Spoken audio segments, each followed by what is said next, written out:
This video will provide a general overview of the standard uniforms worn by American infantry soldiers in World War II. Specific branch uniforms and anecdotal differences will not be specified in this video, however, links to additional information and videos covering more specific topics are provided in the description. We start in August of 1941, when U.S. Army Regulations number 600-40 were published. The base of the Army enlisted soldiers' uniform were encompassed in the Service Uniform Guidelines per AR 600-40. This uniform consisted of several components. Let's discuss what they entail. The first service dress uniform prescribed for soldiers was the winter dress uniform. Soldiers would wear a garrison cap made of OD wool, with piping colored specific to the soldier's branch. In this case, the green piping signifies a soldier in the armored branch. Next, a soldier would wear the 4-button service coat, again out of OD wool, with rank on the sleeve. This coat was optional depending on commander's guidance. The third component was the necktie. In the early stages of the war, soldiers were issued both black and khaki neckties. However, the black was to be removed, replacing all uniforms with a khaki necktie. Similar to the service coat, the shirt was made of OD wool and could be worn with or without the necktie. Soldiers were issued service shoes to wear with this uniform in garrison environments. The last part of this uniform were the OD wool trousers. On the left, the soldier wears the winter service uniform without the jacket. The tie was indented between the first and second button. Next to him, a soldier demonstrates wear with the service jacket. Additionally, soldiers would wear this uniform underarms with a helmet and gear.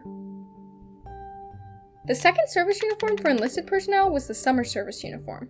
Soldiers would wear this when the weather was sufficient to require lighter clothing.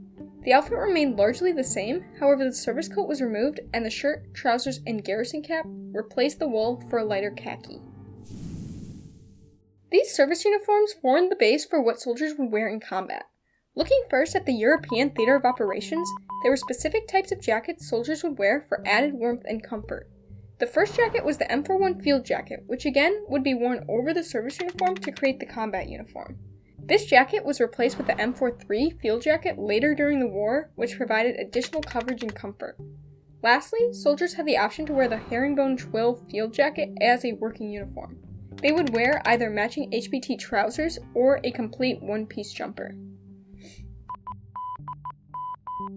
Moving to the Pacific Theater of Operations, soldiers would largely have worn the same HBT set that certain European soldiers wore. They were also prescribed a jungle suit, more popular in the Pacific Theater of Operations as a working uniform. Another very important component of the soldier's uniform was their headgear. In combat, soldiers would wear helmets that offered protection. At the start of the war, soldiers were still being issued the shallow M1917 helmet from the First World War, which was quickly replaced by the M1 helmet, which became the standard. Another headgear issued were service caps. These could replace garrison caps for a more formal appearance. The enlisted service cap was colored olive drab to match the service uniform. The herringbone twill cap was prescribed to specialized troops to wear with their working uniforms.